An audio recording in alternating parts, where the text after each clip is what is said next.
In my first book, The Anti-Marketing Manifesto, I was really making a case for writing. I said, in a world full of people who talk, and talk, there's something to be said about writing and formulating well thought out sentences and paragraphs and, sending that to your email list. So I was actually thinking about that this weekend, and I think that there's almost something missing from writing by itself. Now, when you hear someone talking, you can hear their voice, you feel their energy, and you get a sense of something that doesn't come across in just the words on paper or the words on screen.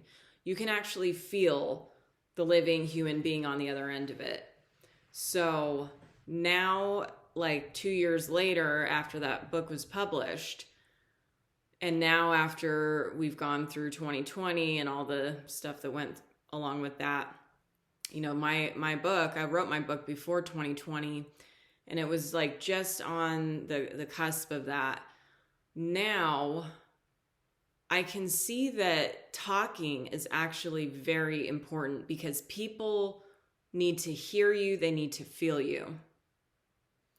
Because a lot is transmitted just in the talking. Like, if I was writing this out right now, you wouldn't be able to hear my voice. You would just be reading it on a screen, and you wouldn't be able to fully feel it. I have this thing where my voice sounds very different from me a lot of the time because my written voice can be harsh. And that actually is not the real me. When I am being harsh, I'm not being my real self. That's something that I've learned, that I've picked up from other people, that has been conditioned into me, but it's not actually the real me. The real me is gentle and patient and loving, despite my tendency to just want to be harsh because it's easier. So the point I'm trying to make is that we do need to talk more. We do need to speak more, and people need to hear you more. And just the other day I had a lead came in, and it was this guy that was asking me how to sell more copies of his book. And he wanted to just keep it to email only. Like that, he was basically saying, I don't want to get on the phone. I don't want to talk to you. And to me, that was like a red flag. I was like, I can't really work with someone that wants to hide behind email. That's outdated. That's pre-2020. So, I gave him just my quick tip. I said, get on podcasts. That's what sells books. That's what sold pretty much all of my books, is the podcast interviews that I've done. And that's it. And I pretty much didn't follow up with him or anything like that. Because where do you go from there? That's a person that's hiding. So we do need to hear your voice. And here's the thing, a lot of people when they're talking, they're not actually accessing their true self. They're mimicking somebody that they're studying, or they're mimicking what they think they need to come across as. And a lot of the time it's like their parents or something. Like, people just emulate their parents, or they emulate the mentor that they're studying under, and I can see it really clearly. But then when you talk to them, it's a different vibe. It's like that's what we want to see from you, is the actual person. Like, if I was to talk to you, that's what needs to come across on screen. Not just like what you think you need to be. So we all need to talk more, but we need to talk from who we actually are, not from who we think we should be. And I think a lot of people are holding back. And if I look at my old videos, I can see that I'm holding back because, I'm talking to literally a screen, a camera. And so I have to imagine that you are on the other side of this laptop and that I can see you. And I'm like, oh, okay, I'm yelling at the camera right now. I wouldn't actually yell at the person. Like if they were standing right in front of me, I would be a little bit more gentle. I would be like a little bit more receptive. So then I'm like, okay, I have to shift the way that I'm coming across, because the yelling, the like forcefulness, that's not actually me. And when I'm like that, like people are usually just miserable around me, and it doesn't feel right because it's not actually me, if that makes sense. So we all can practice this with videos, with sharing with our audiences, and getting the feedback. I mean, your feedback is going to tell you a lot.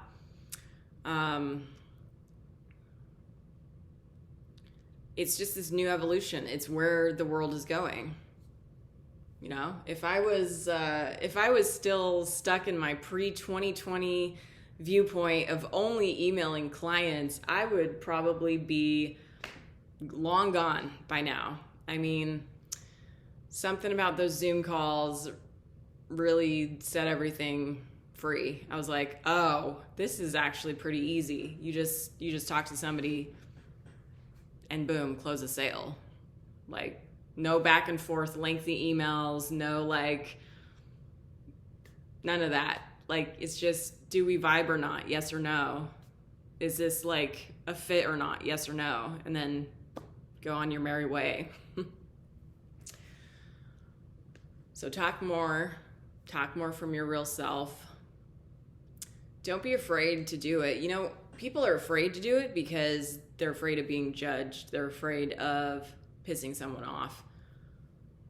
They're afraid of sharing those details in fear of probably pissing someone off or offending someone or whatever it is. And we can't do that. Like, I was debating today whether or not to tell this story of like someone that I dated before I met Dan. And I know that he doesn't like hearing about any previous guys that I was with. And so I was like, out of respect, I don't think I will tell that story. But I was really wrestling with it. Like, fuck, do I share this or not? Do I share this because it might help somebody?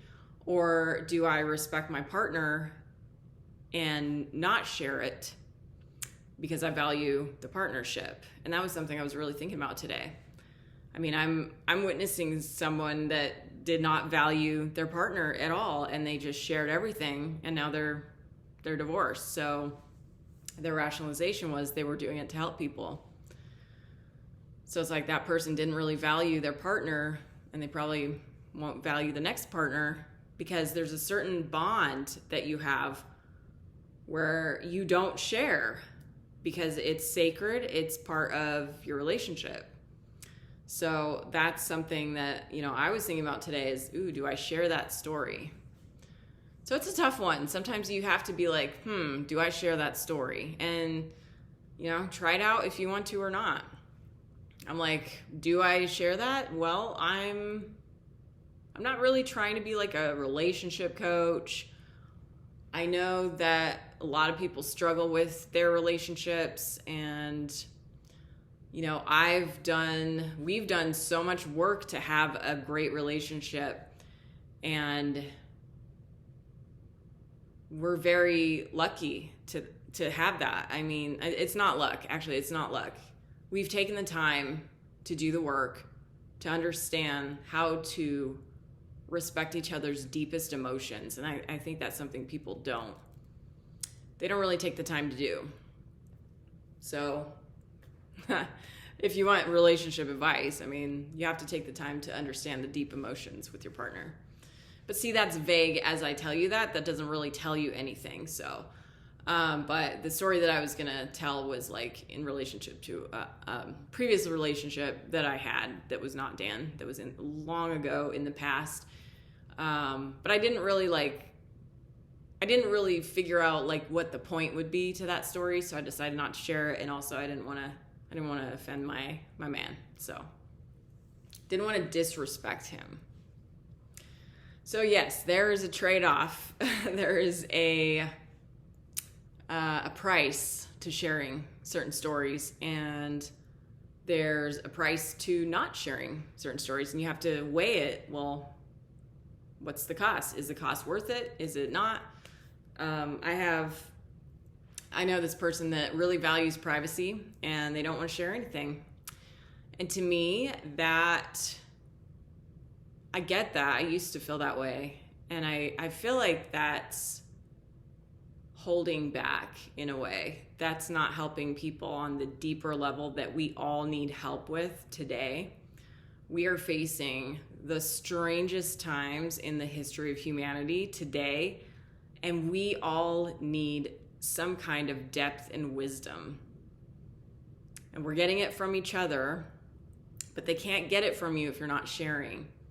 We can get it from the Bible, we can get it from books, but there's something to be said about hearing another human being's voice that you're choosing to listen to, and you're extracting the wisdom from their voice, and you're hearing their energy as well. I mean, one of my favorites is Dave Ramsey. I listened to his podcast when he was the Dave Ramsey Show. Now it's the Ramsey Show, so they have all these other people on there, and I don't really like it as much, but his stuff, I mean, I would listen to every single clip on YouTube of him talking because I really liked his voice, and I like his voice and his style. He's got the Southern accent. He's got the slow, deliberate, well thought out cadence and way of speaking. And you can hear it. It's like, it's a confidence. And then sometimes he raises his voice, but never swears. And it's just really cool to hear that. Now his book, The Total Money Makeover, it's a great book, but you don't hear the voice. I mean, there is a voice. It's extremely well written, well edited, beautiful book, sold millions of copies, helped millions of people transform their finances. But it's just a book. It's paper, words, and as you're reading it, you're making up the voice in your head. It's not the actual Dave Ramsey voice, if that makes sense. So that is my spiel, my rant on why we actually need to talk more. There is no value in hiding behind email or text or whatever. There's no value in it because nobody can resonate with it. It's like, if you have something to say, post it, broadcast it, share it, post it on your page. Like, say something. Oh, I thought I pressed stop. Okay. Yeah, say something. Don't be silent. Okay, now I'm done.